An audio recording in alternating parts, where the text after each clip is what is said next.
CC2R লগত বহুবাৰ আলোচনা হৈছে কাৰণ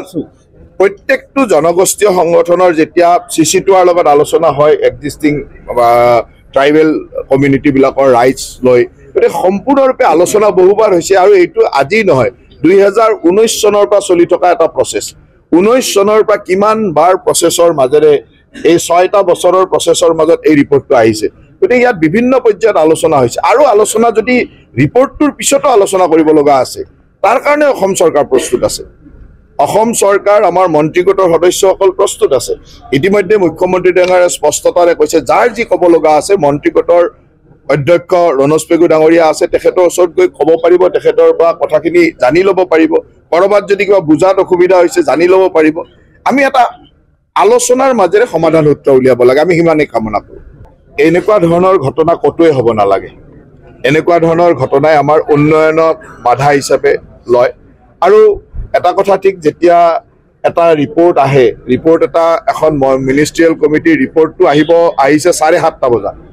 এছেম্বলিত দাখিল হৈছে 7:30 বজাত তাৰ আগলৈকে ৰিপৰ্টত কি আছে কোনোৱে নাজানে গতিকে তাৰ আগত যেতিয়া কিবা এটা আন্দোলন হয় তেতিয়াহ'লে কথাটো অকণমান বুজিবলৈ দিগদাৰ হয় যে আন্দোলনটো কিয় হ'ল ৰিপৰ্টটো পঢ়ি লোৱাৰ পিছত সকলোৰে ক'বলগীয়াটো থাকিব আজিতো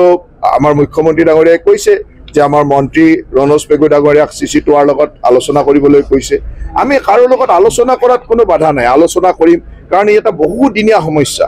এই সমস্যাটো আমি সমাধান সূত্ৰ ওলাব লাগিব সমাধান এইটোৱে যে যিসকলে জনজাতি বিচাৰিছে তেওঁলোকেও তেওঁলোকৰ অধিকাৰ পাব লাগিব আৰু পূৰ্বতে থকা জনজাতিসকলে তেওঁলোকৰ কোনো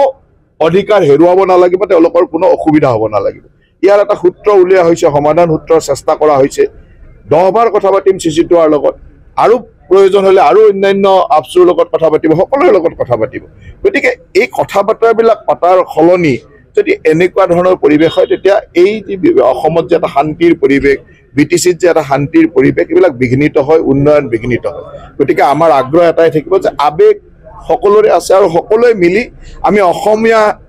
অসমৰ প্ৰতিটো জাতি জনগোষ্ঠীয়ে সকলোৰে আবেগ অনুভূতি শ্ৰদ্ধা জনাই আমি কামটো কৰিব লাগিব আৰু ইয়াৰ এটা সমাধান সূত্ৰ মই ভাবোঁ যে এই মন্ত্ৰী গোটৰ যিখন প্ৰতিবেদন এই প্ৰতিবেদনে দিব বুলি আমি আশা ৰাখিছোঁ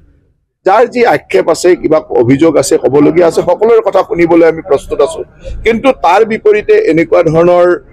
যি কাম আমি কৰিব নাপায় তেনেকুৱা কাম কৰিলে আমাৰ সকলোৰে মনত কষ্ট হয় আৰু সেইটো সকলোৱে নকৰিব বুলি আশা ৰাখিছোঁ